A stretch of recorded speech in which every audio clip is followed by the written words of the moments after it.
Here are a few of the coolest and best spy tools throughout history. Number 10. Monopoly. While Monopoly is traditionally thought of as an excruciatingly boring game that often pits family members against one another, it's actually served a much greater purpose. Soon after the game was created in 1934, the world went to war again. The Germans, believe it or not, allowed the Red Cross to bring in humanitarian aid to their prisoners. This included games. So the Allies, or more specifically M19, created escape kits concealed within Monopoly games. What looked like playing pieces were actually compasses and files. Real money was hidden under the fake money, and maps were placed inside the board game itself. According to The Atlantic, M19 chose Monopoly because their UK manufacturer John Waddington had mastered a technology that allowed them to print using silk. This provided a huge strategic advantage because silk is much more durable than paper and doesn't make any noise when being folded or used. Soldiers were instructed to look for Monopoly board games in their care packages in the event that they were captured and to destroy the games once the material were extracted. By some estimates, thousands of Allied soldiers escaped using this method. Number 9. WELROD Mk2 variant. This is the sort of thing you see in spy films. This variant of the WELROD Mk2 was essentially a bun up someone's sleeves. I'm sure you guys can figure out why someone would want something like this. While it looked rather innocent, like a flashlight maybe, the Mk2 could be deadly from up to a few yards, which is pretty much enough for a trained agent. But most of the time, the agent would get next to the target, quietly slide the Mk2 out of his sleeve, and boom, game over for someone. Not only was the Mk2 sleek and easy to conceal, it was quiet. That meant a spy could do his deed and nonchalantly leave before people realized what had happened. And as the name suggests, the Mk2 was the second model. It was an improvement of the Mk1 in that it didn't need to be cocked before use, so it was easier to use. According to the UK's National Archives, these weapons were a game changer back during World War II. While Germany was invading all over Europe, Britain set up the Special Operation Executive. These guys' jobs were to go into occupied territory, spread propaganda, and generally wreak havoc, such as blowing up railways and disposing of important enemy targets. The Mk2 was a big help with the latter. Number 8. SEDGLEY Glove Gun. The SEDGLEY Glove Gun is quite literally a handgun. Designed for the US Navy, this bad boy fit onto a glove which could easily be concealed by a long sleeve. It would fire a bullet, whoever wears it would throw a punch. In theory, upon impact, a single shot would be fired. As cool as that sounds, reloading was a complicated process. It meant that rotating the barrel upward, ejecting the empty round, placing a new one in there, and then doing the whole balling of the fist and punching the guy again. In other words, you gotta make that first shot count. With that in mind, only a handful of these guns were issued. Ha! Get it? Okay, bad jokes aside. Anywhere from 50 to a couple hundred of these were handed out, and there's no official record this thing putting away anyone for good. However, that doesn't mean it never happened though. Number 7. Playing card maps. In a lot of old war movies, it seems like there was always people playing card games to pass the time. Apparently, this was a pretty common thing. In fact, during World War II, bicycle playing cards joined forces with US and British intelligence agencies to create a special kind of playing card. These cards, when wet, would peel apart and reveal escape routes to Allied lines. Remember what I said earlier, the Red Cross could distribute games, so POWs would get these cards in their annual Christmas packages. Once put out in order, the cards would reveal a path to safety, based on intelligence gathered by the Allies. Since playing cards were such a normal thing, Germans thought nothing of it. According to Business Insider, this method helped at least 32 people escape, and possibly more. No one really knows how many of these decks were made, since the intel surrounding all of this has been closely guarded, even after all this time. Number 6. Letter removal device. You guys ever have parents that would just open up your letters and packages as if it were theirs, when it was clearly addressed to you? No? Well, maybe that was just me. Well, I wish my parents at least would have used this nifty tool to spy on me to save all the arguing back and forth. Obviously, when you're spying on someone, you don't want them to find out. So if you want to read letters not intended for you, of course, it would be great to open letters without breaking the envelope. Well, the CIA figured that one out. During World War II, they came up with this cool device. Using something that more or less works like a pincer, they found a way to stick the device into the unsealed part of the envelope and roll up the letter and pull it out. After they get whatever information was on there, they put it back, and the other guys would apparently have no clue that it's been intercepted, a la Ed Reed.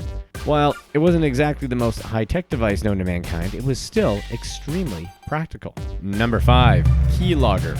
Well, there was a time when spying meant a lot of secret meetings, secret codes, tan trench coats, and secret drop-offs. Okay, maybe that does still happen today. However, now that we live in the digital age, and there's all kinds of spyware and software programs that people can do to spy stuff with, take a keylogger, for instance.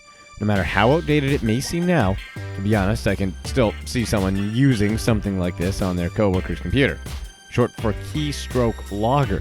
This thing monitors every keystroke on a computer. I can see parents using this thing to make sure their kids aren't being weirdly solicited online. However, back when these things first came out, spies used it to figure out important information. I'd imagine these keyloggers were pretty hard to detect back in those days.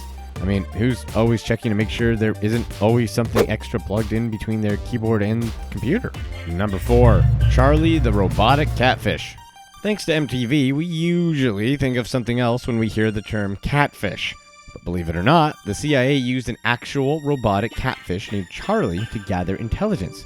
Yep, the most advanced intelligence agency on the planet once used this in their official duties. Back in the 90s and early 2000s, the CIA conjured up a plot to make a robotic catfish that could swim up to a target and record information. According to the CIA's website, the goal of Charlie was to study, quote, the feasibility of unmanned underwater vehicles and other aquatic robot technologies for intelligence collection purposes. Phew, say that 5 times fast. Anyways, Charlie was also used to collect water samples without being detected. Charlie was decked out with some pretty cutting-edge technology. Charlie was armed with a pressure hull, communication system, and ballast system in the body, plus a propeller in the tail.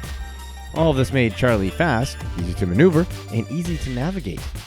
While the exact use of Charlie is unclear, the New York Times reported that experts theorized it could have been used to collect water samples near nuclear and chemical plants, among other things. Number 3. Pigeons. For thousands of years now, pigeons have been a bird of war in varying degrees. In the 6th century BC, they were used by the king of Persia to relay messages during battle. Even Julius Caesar employed pigeons to send messages. Pigeons were important during the 2 world wars, as the U.S. Navy and Army used them extensively during World War I, as did Britain during World War II. In fact, 32 pigeons have received the Dickin Medal, which is an actual honor bestowed upon animals who serve in war. 32! The Swiss Army kept a fleet of pigeons at their disposal all the way up until 1996. While modern communication methods are a bit more effective than pigeons carrying notes on paper, they've still been used since World War II as a means of spying. Pigeons were used extensively during the Cold War. Lightweight cameras were strapped to the pigeons, who were trained to fly over enemy territory and snap photos for the CIA to analyze. Come on, who needs drones? Okay, kidding. Pigeons have had a long and important legacy in espionage. Maybe they'll be back to use soon. Number 2. MICRODOT camera. In the world of espionage, small cameras tend to be handy little devices. And that's exactly why the MICRODOT camera is so cool. Tiny and easy to hide, the MICRODOT camera photographs whatever you want. But here's where it's really interesting. The MICRODOT camera can produce tiny photographs that are only a millimeter wide. Of course, they needed special microscopes to read them, but the tiny size of the photos made it possible to smuggle sensitive information as stealthily as possible. The photos could be hidden in letters, envelopes, or even, come on, pigeons. Used mostly in World War II and during the height of the Cold War, MICRODOT cameras have long been considered to have been one of the more cutting-edge developments in the world of top-secret spying. Number 1. Poison dart gun. If you're a CIA agent who needed to dispose of someone without leaving a big mess, a poison dart gun that fires deadly darts is probably your number 1 option. Using a modified Colt 1911, the agency figured out a way to make poison darts that cause the target to have a heart attack once the poison enters the bloodstream. According to whistleblower Mary Embry, the poison was frozen into a dart but would melt inside the person once they were hit, leaving virtually no trace of evidence except a little dot. That's pretty cool and pretty devious. The The existence of such a gadget first became known during the 1975 Frank Church Committee probe into the CIA. Frank Church, a Democratic senator from Idaho, headed a committee into the abuses of the CIA and famously grilled the CIA director William Colby about this weapon. Colby bluntly admitted that such a weapon did in fact exist, adding that the poison wouldn't even show up in an autopsy. Just amazing. According to Director Colby's testimony, the gun was powered by a battery in the handle and could fire silently. He also pointed out that it was actually never used during an assassination attempt and was purely an experimental weapon. Oh, really? Here's what's next. Call it oral delights. The campaign shows female and male teenagers with a cigarette in their mouths while being met face first with a man's crotch. I mean, come on, let's be for real. Does anyone actually smoke cigarettes like this in real life? The caption basically means that to smoke